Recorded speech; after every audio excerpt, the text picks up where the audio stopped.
আমার নাম ডক্টর অক্ষয় কুমার সরকার। আমি বহুদিন ধরে চিংড়ি চাষের সঙ্গে প্রায় আড়াই যুগেরও বেশি সময় ধরে চিংড়ি চাষের সঙ্গে জড়িত। তো আজকে আমি একটা বিষয় আলোচনা করতে চাচ্ছি। এর জন্য চিংড়ি চাষের সাথে যারা সংশ্লিষ্ট, চিংড়ি চাষি, উদ্যোক্তা, ব্যবসায়ী, ফিড মালিকের যারা আছেন তারা সবাইকে, এবং অ্যাকোয়া মেডিসিন যারা আছেন মার্কেটিং করেন, তাদের সবাইকে আমি আমার আন্তরিক শুভেচ্ছা জানাচ্ছি। আমার আজকের বিষয়টা হলো চিংড়ি কিভাবে খাদ্য হজম করে। এর আগের ভিডিওতে আমি চিংড়ির খাদ্য অভ্যাস সম্পর্কে বলেছিলাম। তখন তারপর থেকে অনেকেই আমাকে মেসেজ পাঠিয়েছেন যে চিংড়িটা আসলে খাদ্য খেয়ে হজম করে কিভাবে। এটা আসলে খুবই ইম্পর্টেন্ট, এবং আমরা যারা এর সঙ্গে সংশ্লিষ্ট তাদের প্রত্যেকেরই জানা উচিত। চিংড়ি আসলে যেটা করে, সে খাবার ডিটেক্ট করে বা খাবার করে রাসায়নিক সংবেদনের মাধ্যমে তার অ্যান্টিনা এবং অ্যান্টিনিউল রেখে দিয়ে খাবারটা শনাক্ত করার পরে মুখে নেয়, ম্যাকজিলে এবং মুখাঙ্গের মাধ্যমে, মাউথপার্টসের মাধ্যমে মুখের ভিতর নিয়ে এটা খাদ্যনালী মানে ইসোফেগাস হয়ে পাকস্থলিতে যায়। এখন পাকস্থলিতে যাওয়ার পরে এটা দুই ধরনের মেকানিজম বা দুই ধরনের ডাইজেশন বা হজম প্রক্রিয়া সম্পন্ন করে। একটা হচ্ছে কেমিক্যাল, বা যেটা হচ্ছে আপনার এই জিনিসটাকে মেকানিক্যাল। প্রথমে মেকানিক্যাল মানে এটা জিনিস, এই খাবার আমরা যে খাবার দেই পুকুরে, ফর্মুলেটেড ফিড অথবা প্রাকৃতিক খাবার, মানে যেটাই হোক, ওটা খাওয়ার পরে প্রথমে এটা ছোট ছোট পাকস্থলীতে টুকরো হওয়ার পরে এটাকে পরে হেপাটোক্যানকিয়াস, যেখানে রাসায়নিক অ্যাক্টিভিটিগুলো ঘটে, ওখানে বিভিন্ন ধরনের এনজাইম সিক্রেশন করে, লিপেজ, প্রোটেজ, ফাইটেজ, অ্যামাইনো অ্যাসিড, যাতে করে প্রোটিন, কার্বোহাইড্রেট বা ফ্যাট আমরা যেটা দিলাম সেটাকে হজম করতে সহায়তা করে। এই রাসায়নিক রস যদি না হয় তাহলে হবে না। যার জন্যই এখানে দেখেন একটা প্রোডাক্ট আমার কাছে আছে, যেটা অ্যাকোয়ামিন। এটা ইন্ডিয়ান একটা প্রোডাক্ট।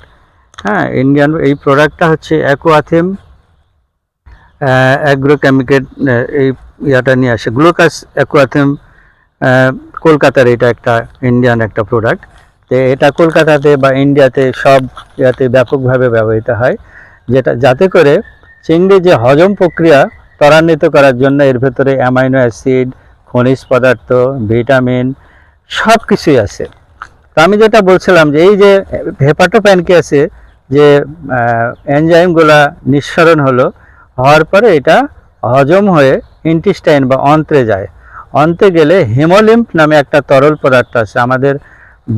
আমাদের রক্তধারায় যেমন লাল আছে, চিংড়ির রক্ত কিন্তু লাল না, সাদা। এই হিমোলিম্ফটা, এই যে পুষ্টিটা খাওয়ার পরে যে পুষ্টিটা হলো, এটাকে শরীরের বিভিন্ন জায়গায় ছড়িয়ে দেয় যেখানে প্রয়োজন। আর যেটা অবশিষ্টাংশ থাকে সেটা অন্তে যায়, মানে অন্তে যাওয়ার পরে এটা এখান থেকে আস্তে আস্তে অন্তের শেষ অংশে যায়, গিয়ে এটা পরে বর্জ্য হিসাবে বাইরে চলে যায়।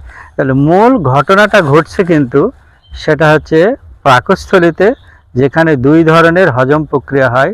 একটা আপনার মেকানিক্যাল, যেটা খাবারটাকে ছোট করে ফেলছে, আর একটা হচ্ছে হেপাটোক্যানকিয়াসে বিভিন্ন রস সিক্রেশন হচ্ছে। এই রস সিক্রেশন করাটাই হচ্ছে আমাদের জরুরি। যেটাকে প্রোটিন, কার্বোহাইড্রেট বা ফ্যাটকে ভাঙার জন্য লিপেজ, অ্যামাইনো অ্যাসিড, লাইপেজ, যতগুলা এনজাইম আছে সেখানে দরকার হচ্ছে। এরপরে অন্ত্রে এটা শোষণ হচ্ছে, অন্ত্রে গিয়ে এটা হিমোলিম্ফের মাধ্যমে বিভিন্ন জায়গায় যাচ্ছে।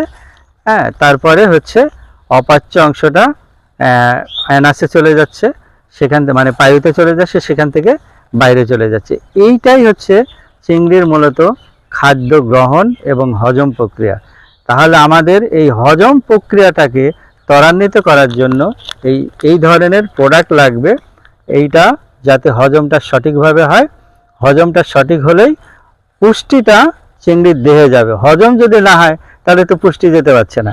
এর জন্যই কিছু কিছু বিষয়গুলো আমাদের চিংড়ি চাষের জন্য একটু কনসিডার করা উচিত। কারণ প্রাকৃতিক পরিবেশে এই ধরনের উপাদানগুলো নাই বলেই, মানে খনিজ পদার্থ, ভিটামিন বা অ্যামাইনো অ্যাসিড নাই বলেই আমাদের এই সমস্যা হয়। ধন্যবাদ সবাইকে।